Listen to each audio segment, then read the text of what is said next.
Olá, amigos aprendizes do Evangelho.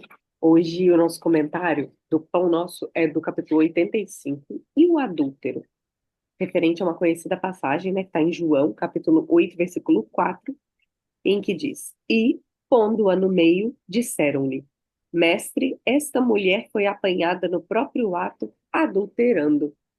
E aí o Emmanuel pergunta: e o adúltero? Né, Afonso? É. Na verdade, assim, né? Aqui, ai, gente, desculpa, mas o meu pet aqui é um A nossa companhia do intrometido, Evangelho. viu? É, Emmanuel aqui, ele diz que essa é uma lição inesquecível. Aqui ele está falando sobre aquela mulher adúltera, né? Que foi levada diante do mestre e, é, e os homens queriam que ele a julgasse. Na verdade, isto nada mais era do que uma cilada dos fariseus, né, e dos saduceus para Jesus. Queria ver como que ele iria lidar com essa circunstância, né?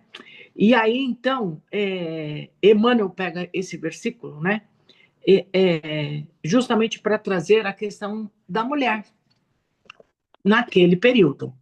Naquele período, a mulher não tinha muito vez, não tinha voz. Então, a mulher nesse período, ela não tinha voz, não tinha direito a nada. É, mas na lei mosaica tinha lá uma cláusula, né, aonde dizia que se a mulher fosse pega em adultério, os dois teriam que ser julgados, inclusive o homem. Só que nesta cena, o homem, porque se ela estava fazendo adultério, tinha que ter alguém. Só que neste caso aqui, este alguém nunca apareceu e eles nunca apareciam, tá? Então, existe a dúvida realmente se isso realmente aconteceu ou não, né? Porque bastava o marido dizer que a mulher estava adulterando, né? E aí, então, o mestre Jesus, né, ele teve um impulso, ele sabia que isso era uma cilada para ele. Ele sabia que os fariseus estavam tentando colocar ele numa situação delicada e difícil. Então, na verdade, o mestre fala muito pouco, né, nesta cena. Ele fala muito pouco, porque ele estava agachado, né, escrevendo no chão. O pessoal traz a mulher, coloca ela no meio, porque era no meio para todo mundo ali, para que julgasse ela. E ele olha e ele faz o silêncio e volta a agachar lá no chão e a escrever no chão, né? E aí ele só pergunta, né? Ele só se levanta e diz: quem não tem pecado, que atire a primeira pedra. E nisto se fez, e Jesus falando isso, ele se agacha novamente e começa a continuar escrevendo ali na areia. E se diz, né, que a cena se fez um silêncio imenso. Mas o que fez esse silêncio foi porque o mestre, na posição que ele tinha muita moral, né? A moral estava na flor da pele dele. E então as pessoas não tinham como que argumentar. E aí faz então aquele silêncio enorme, e aí lentamente, um a um, vai indo embora, diante do silêncio. E o mestre, diante da mulher que estava ali sendo julgada, ele também não fala nada, né? Porque imagina se, ainda que se ela tivesse sido pega em adultério, né? Meu, ela já estava numa situação ali muito delicada, de fragilidade, de horror, de vergonha e tudo mais.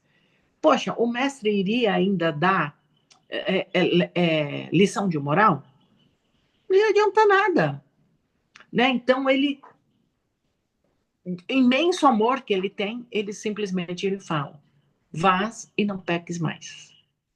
Então, praticamente, Jesus falou 3, 4 palavras nessa cena. E esta cena ela indica não só o pecado, o adúltero. Aqui, esse adultério, ele não está só simbolizando na questão da sexualidade. Não. Este adultério é toda vez que nós não cumprimos as leis morais, as leis divinas. Então, quando ele diz, se você estiver sem pecado, que atire a primeira pedra, ele também está chamando os fariseus, que tinham conhecimento, né? Eles tinham conhecimento de causa. Ele também está chamando eles de adúltero. Mas adúltero não na questão da sexualidade, mas nas leis mosaicas, inclusive, que era o que eles defendiam, né? Então, era na lei mosaica que ele estava colocando este pessoal, né? E só que no primeiro capítulo, Emmanuel traz essa questão. No segundo capítulo, ele vem e traz aqui, e assim, e hoje, o que mudou? Nós não continuamos estando sendo adúltero? Toda vez que a gente deixa de cumprir com as leis divinas, nós também não estamos sendo adúltero? E hoje em dia, a mulher ainda não continua a sendo julgada, né? Assim, parece que houve um avanço grande de mulheres que são mortas aí por ex-companheiro, ex-namorado, por maridos, enfim, cresceu, né? Ou não sei se é porque hoje a mídia está muito aí, a gente consegue ter essas informações mais rápidas, né? E também Emmanuel ainda traz nesse capítulo aqui que para a gente ser feliz, para que a gente possa ter a felicidade suprema, a felicidade total, todos os espíritos que vivem no planeta Terra, eles têm que estar cumprindo as leis divinas. E aí, então, neste momento, nós teremos essa felicidade. Enquanto tiver um espírito, encarnado ou desencarnado, que não cumpre esta lei divina, ou que usa a maldade, né? Usa de forma errônea a sua sabedoria, aquilo que este prejudica toda uma sociedade. Então, diante disso tudo, nós não podemos dizer que não somos felizes, né? O planeta não dá o salto que precisa dar, né?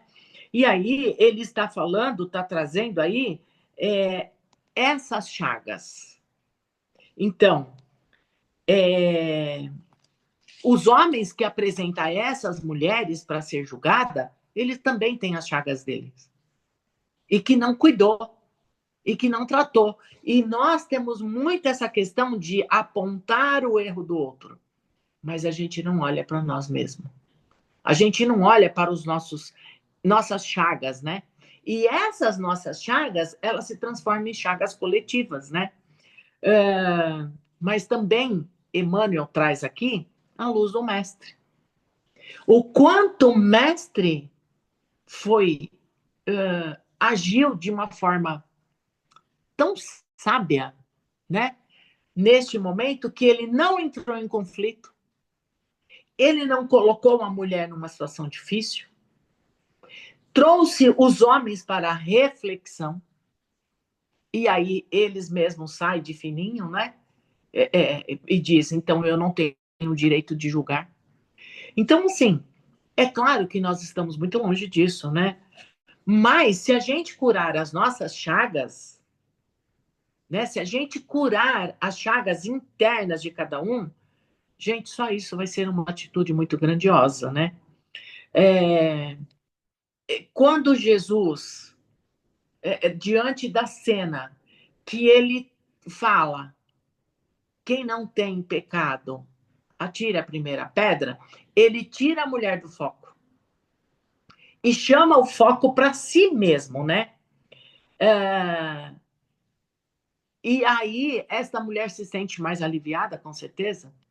E ele traz, então, esse foco para ele, e ele traz, age com tamanha sabedoria e força moral que ele tinha, né? E é isso que a gente precisa buscar melhorar a cada vez mais em nós. É isso, Lívia, o que você pode acrescentar? Que esse pet aqui está me.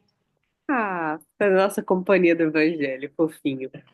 É, bom, primeiro, todo mundo conhece, né, esse recorte do Evangelho, e ele é magnífico. Como você falou, foi uma cilada, e todas as ciladas Jesus saiu de uma forma, assim, magnífica, deixando-nos um exemplo absurdo, um exemplo para a gente olhar para o nosso próprio umbigo, para as nossas próprias atitudes, é, tomar muito cuidado com o julgamento, principalmente, né, condenação, né, porque a gente fala, às vezes a gente observa determinada cena e reflete sobre aquilo no sentido de tentar aprender para não errar, para tentar acertar da próxima vez, o que é muito diferente de apontar o dedo e condenar, que é o caso dessa cena.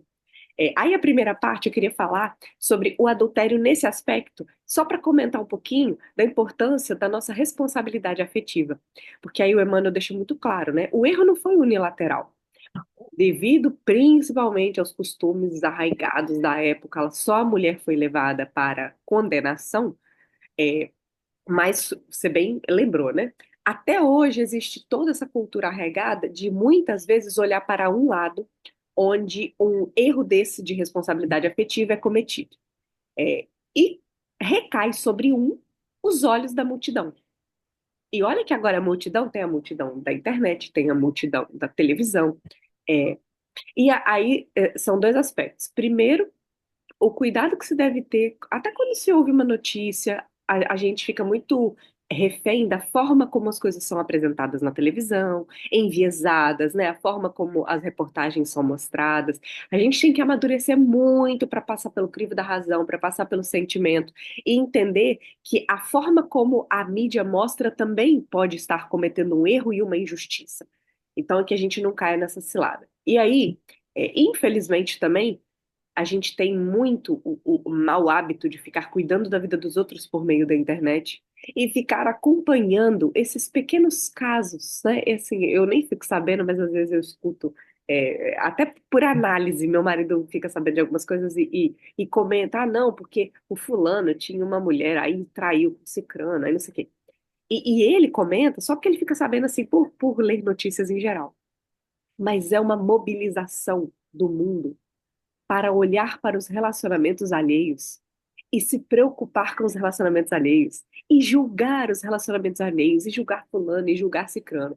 Isso mostra uma pequenez gigantesca da nossa evangelização, né? Da nossa, enfim, da nossa cultura até. E o principal, trazendo, saindo, né, da vida dos outros e trazendo para as nossas próprias vidas, quantos exemplos a gente tem no Evangelho de vidas que se desviaram por erros cometidos? Aí, vamos falar assim, na maioria dos casos, olhando para trás, muito da mulher sendo abandonada, né? E, inclusive os casos relatados por causa da cultura, né? Da cultura masculina ao longo dos séculos aí.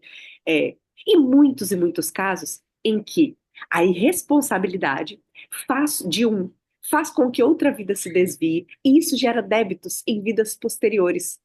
Então a gente tem aí caso, tem até poxa, esqueci o livro, em que o homem, enquanto padre, engravidou a outra mulher, e aí aquilo criou um É, caso na vida, do André Luiz.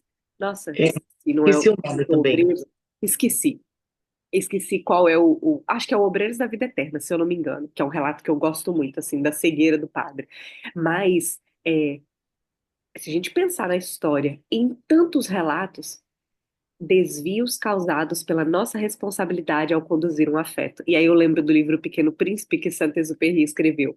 Nós somos eternamente responsáveis por aquilo que cativamos. Então que a gente tenha muito cuidado com os relacionamentos, com a forma como nós conduzimos os afetos, porque muitas vezes o que é um término de namoro, namoro que eu tô falando assim, até pela quantidade de namoros aí que a gente vê ao longo da vida, é o cuidado com o sentimento do outro, porque essa ferida pode causar uma consequência para essa outra pessoa.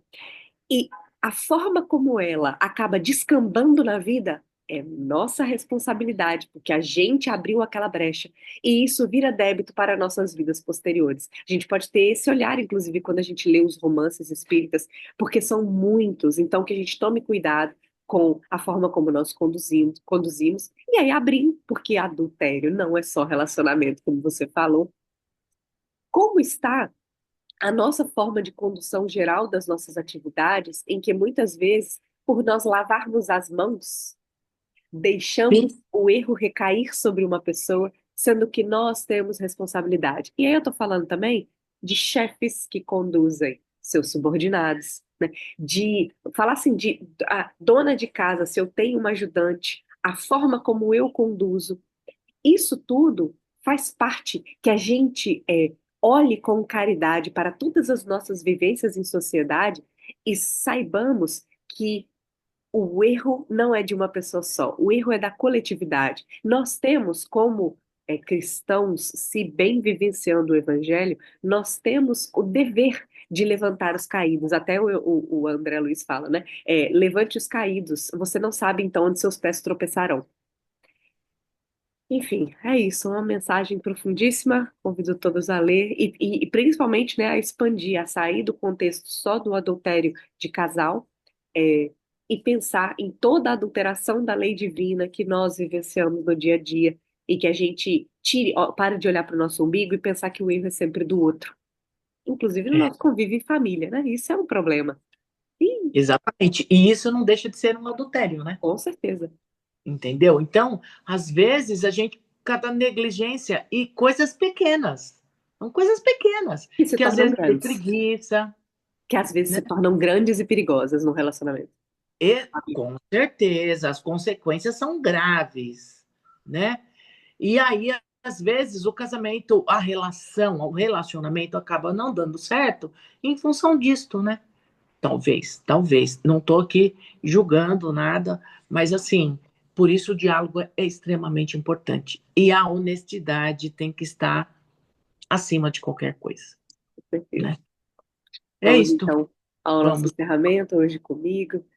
Vamos respirando fundo, acalmando os nossos pensamentos e sentimentos, criando um ambiente propício no nosso solo fértil do coração para que essas palavras de Emmanuel, essa reflexão, possam penetrar profundamente e possamos transformar em prática no nosso dia a dia, com os nossos familiares, nas nossas relações de trabalho, de estudo, toda a nossa convivência em sociedade reflita esse aprendizado do Evangelho que tentamos com frequência aplicar, que possamos mentalizar todo o nosso organismo físico sendo iluminado por essa paz que irradia neste momento, envolvendo as nossas células, os nossos órgãos que estão em situação mais delicada, para que possamos sentir a energia fluindo, nossa energia se renovando para enfrentar o dia a dia. Vibramos assim por todo o nosso lar, envolvendo os corações que convivem conosco, para que todos sejam amparados, onde quer que estejam, com as pessoas que estejam aos seus redores também, nos seus ambientes de trabalho ou no próprio lar. Que essa luz se expanda para a nossa vizinhança, envolvendo todo o nosso bairro, cidade, estado, até cobrir nosso querido Brasil, envolvendo particularmente os governantes em âmbitos federal, estadual, municipal, executivo, legislativo, judiciário, para que todo aquele com poderes de condução da população possa ouvir seus mentores para aplicar justiça social, aplicar amor ao próximo, aplicar a verdadeira caridade e todos os ensinamentos de Jesus para que possamos ter uma sociedade mais justa. Expandimos essas vibrações para os outros países do nosso querido globo terrestre, principalmente aqueles que se encontram em guerras, em conflitos, em catástrofes naturais, que todos sejam amparados pelo amor de Cristo, que os governantes possam tomar decisões, tomar diretrizes em benefício da população, cessando todo tipo de violência, que onde houver um leito de dor e sofrimento, um coração empedernido no mal, um coração sofrido, desesperado, uma mente angustiada, que a nossa vibração leve alívio, tire o desconforto, leve esperança de dias melhores, envolvendo assim todos os sofredores do nosso globo terrestre, que a infância seja protegida, que a juventude seja amparada, que todos os ambientes de ensino sejam protegidos, sejam cuidados, que os cuidadores, os educadores, aqueles que trabalham em hospitais cuidando do próximo também, possam ter suas energias renovadas para aplicar o bem no mais, nos maiores, nos menores detalhes de suas profissões. Expandimos essas vibrações também para o mundo espiritual, todos aqueles que perambulam perdidos, desorientados e principalmente aqueles que ainda insistem em praticar conscientemente o mal, que possam ser despertados pelas nossas energias para encontrarem um caminho de luz. Todos os nossos amigos, familiares, queridos, que já partiram para o outro lado da vida, que recebam o nosso abraço onde quer que estejam, para que continuem sua evolução espiritual, sabendo que falamos simplesmente um até breve e todos nós nos reencontraremos. Assim, deixamos as vibrações finais para que a espiritualidade amiga utilize como for mais necessário e que nós possamos nos manter nessa paz que agora desfrutamos, para que Jesus continue nos usando como ferramenta de amor ao próximo. Que assim seja, graças a Deus, e até a próxima semana, pessoal. Um abraço a Até a todos. próxima.